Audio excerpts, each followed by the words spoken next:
if you are not like hoping that you're gonna win this war, that's like you give up the battle already.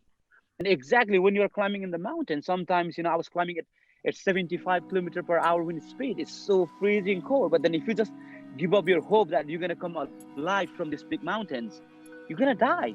Because hope is what it keeps us motivated. Hope is what it keeps us alive, and that's what we have as a human.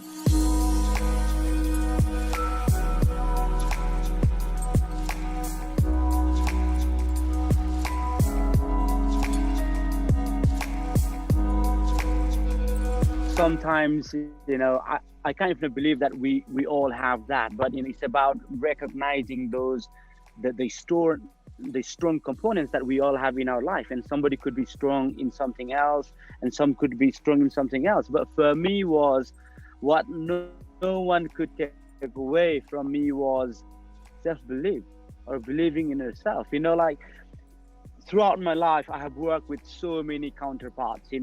Again, when I was in school, I had few friends, who were like senior than me. But then when we were on actually competing on the track and field, if I just looked at the size of those people that I'm against on the race,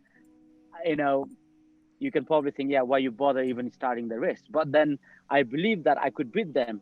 And then again, when I was going for the special forces selection from the Gurkhas, and just to give you a background, no one else from the Gurkhas had ever made into SBS. It was completely alien, because to be working with this SBS, you got to be not only good in land, air, and water, but the diving aspect. Working underwater was a completely new world to me. And then people who come from Nepal, is a landlocked country. Again, it's basic, it's standard that everybody, including my colleagues who joined the Gurkhas together with me, and even some of my senior like corporals and officers, say that NIMS, forget about it. It's impossible. But then if you look into detail and in depth of all this, is they don't know me. They can only like suggest, or they can only say, on assumption. But then I, as a NIMS, or I as a person, I know I can do it. And that is the self-belief. Because that's one thing no one can take away from you. Doesn't matter, who you are. Doesn't matter, who, there will be person in your life, that could be your mentor as well. Someone who you respect truly. But then again, they don't know you. So it's you who has got that self-belief. And as long as you believe from your chest, and you put 100% into it, you put 100% commitment, and it's all there.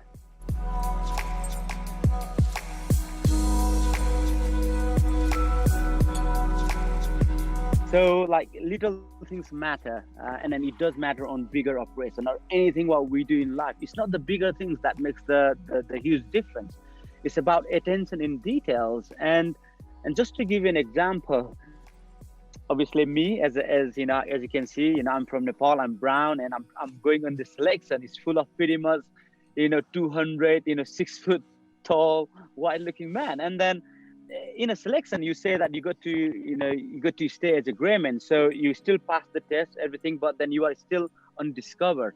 As soon as the DS, which is directing stuff, they pick you up, you are in shit. Because it doesn't matter, sometimes if you make mistake in that big group, you can get away with it, but if they can recognize you, you are pretty much messed up. Anyway, so my thing was, the special forces didn't wanted me. I wanted to be part of that group. And they don't have the criteria which is based upon my talent. I have to fit their criteria, which is like, yes, I have to be amazing operator, I have to have a common sense, I have to be physically fit, I need to operate every time with an unrelenting pursuit of excellence, but above all, I need to have a humility and humor. And as you mentioned over there, I was in selection and I was learning British jokes, because the sense of humor from Nepal is completely different. And I used to go into the into the Google page, and I was like, okay, British sense of humor, and I used to type them, and I used to kind of read 5 or 6 and put them in my brain, and I used to kind of tell them. But it's about how much you want to fit in the group, and then it is as much like those little details as you got to pay attention. Now, going into the mountain, as you said, like, hope is God. I'm not a really religious person, you know. I don't really believe in God, but then I keep saying, hope is God, because that's all what we have. Okay, as a human, if you imagine let's say for my example, okay, if I'm in SBS, if I'm in a war, or somewhere else, then when there's if the bullets flying around, and when shit hits the fan, and if you're not like hoping that you're going to win this war, that's like you give up the battle already. And exactly when you're climbing in the mountain, sometimes, I was climbing at 75 km/h wind speed. It's so freezing cold. But then if you just give up your hope that you're gonna come alive from these big mountains, you're gonna die. Because hope is what it keeps us motivated. Hope is what it keeps us alive, and that's what we have as a human.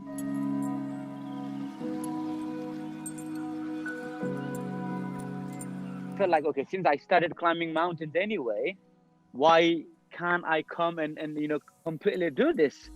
So, being brutally honest, it's not ego or something else. If I do something, I think I thrive for the best. Otherwise, I may not, probably don't bother doing it. You know. So I think that's who I am, and I think every individual should be like that. We all have our strength and weakness.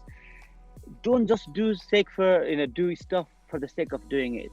You know, if you just want to read the book just for the sake of reading it, what are you gonna get it?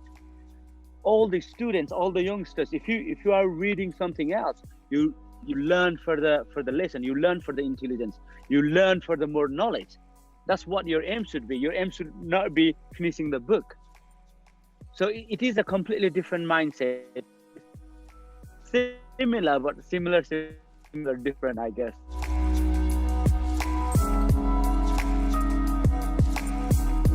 I was so respectful with the UK Special Forces. I used to hear only the rumors, like, oh, Nims is like a proper James Bond stuff, Yeah, all this kind of a rumor, and I had never seen Special Forces, so it was like a god to me. And in order to do that, my training regime was extreme. I have never trained like that in my life, because I was going to unknown, and for unknown I have to give 100%. And my training regime was, again, I used to wake up at 1 o'clock in the morning, carry like 80 pounds. I used to tab, to the school, and I used to do normal physical training with the military boys at 7 o'clock. Then I was building an structure finisher, so it was full day labor work at the Royal Engineers School in Chatham. In the evening, I used to run back again, clean fatigue. Then I used to go to the gym, cycle 64 miles.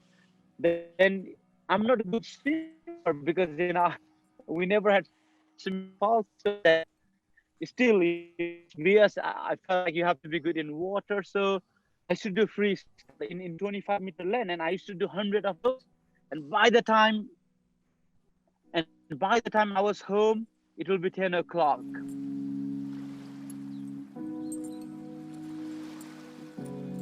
I always believe that if you want to be the best in the world, you got to you shouldn't have any excuses. And I always believe that, excuses are for losers. Have you heard any person who has won make any excuses? No. And I didn't want you to fall in that category. That is as simple as that. Even maybe when I fail to summit a mountain, I will probably come with the excuses. But then I made that excuses because I failed it, and I don't want to fall in that category. You lose, you lose. So it's very simple for me.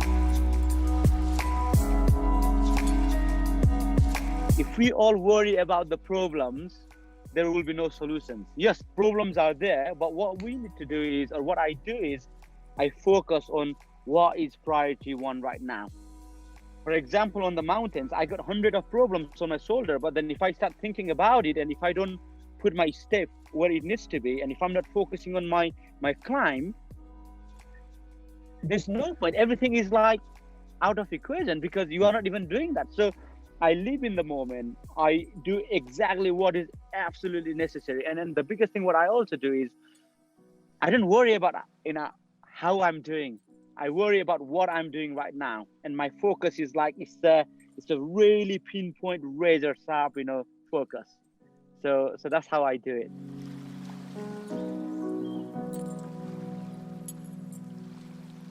of course, when you climb on these bigger mountains, not every step is like that. You will have some sort of, like when you're resting, you got a bit of time.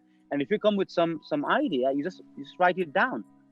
And then I think even when you are like going out for a long run, let's say you're trying to beat a marathon world record, you're not going to be focusing on every step for 2 hours. At some point your mind's going to wander around, but it's okay.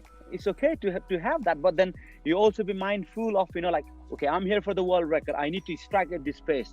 But then those mindset could be something else. And sometimes I used to vision like, okay, Nims, there is all this painful, this like so much suffering, but then what's going to happen when you finish the project?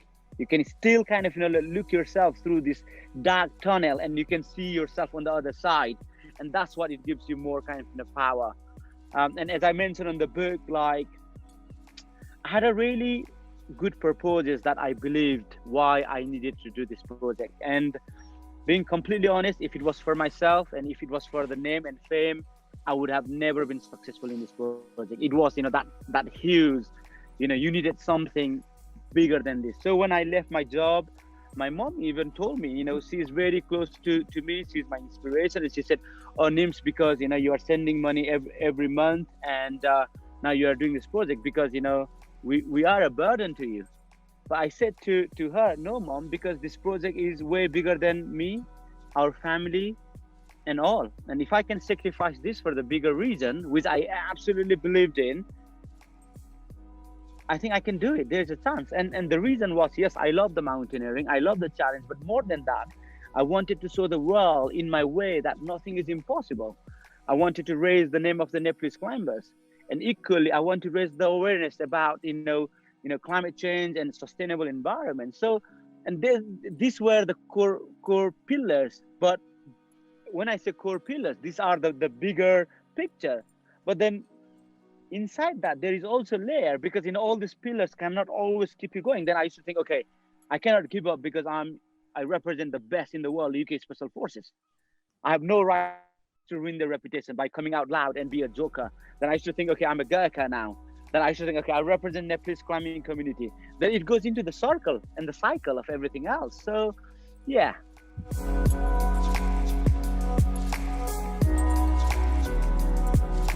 I will give you a solid example. I had a friend from, Special Forces. He's an officer, and he said to me, I respect him because he's smarter in the world. He's clever than me. He went to this Gucci, university, post university and all that. And he has a brain of 10 men. But then he told me, Nims, why this year? Because, you don't even have the funding. Why don't you prepare so well? And you got another year, and then you can probably raise the funding. You have time. Why we need to rush? And then imagine if I have listened to that.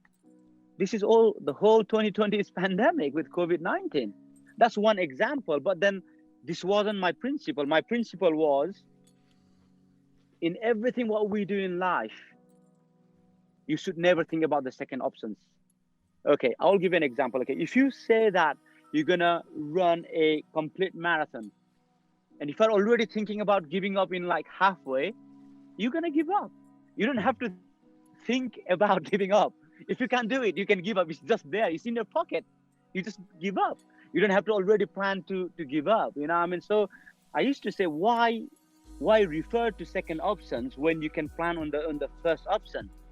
And going into second option is always easier. It's always easier, but then it's easier doesn't mean it's right. So that's what's kind of my thought process. But then a key message here is Jake, if you look where I came from, a really poor, Nepalese background. We used to live in this, in this room where we had chicken upstairs, so there was chicken farming, and then having no flip-flops to then joining the Gurkhas.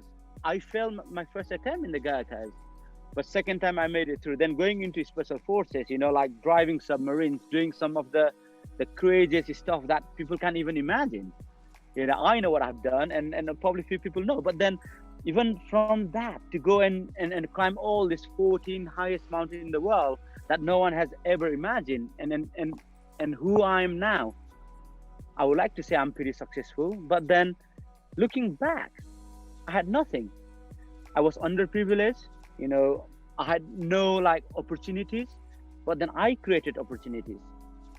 So for everybody else out there who feel like that they have no privilege or underprivileged, or who feel like they don't have the opportunity, oh man, we create our own opportunity.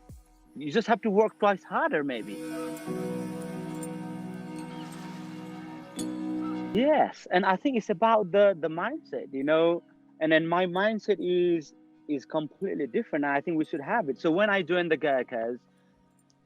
Gurkhas is known as the bravest of the bravest in the world. We have such a huge reputation with the crown in the country. A lot of British people respect and support us. But then that image didn't come easily. Thousands of people have given their life for that. Thousands of people have sacrificed a lot for that. And who I am as Nims Dai to ruin that reputation. If I can maintain their reputation, I would just rather live. And the Gurkha motto is, it's better to die than to be a coward. And I 100% believe in that, and I 100% live with it. You can see how much I feel about it. It's in my chest. So if I have to give my life for somebody else in the world, it means nothing, because that is my God.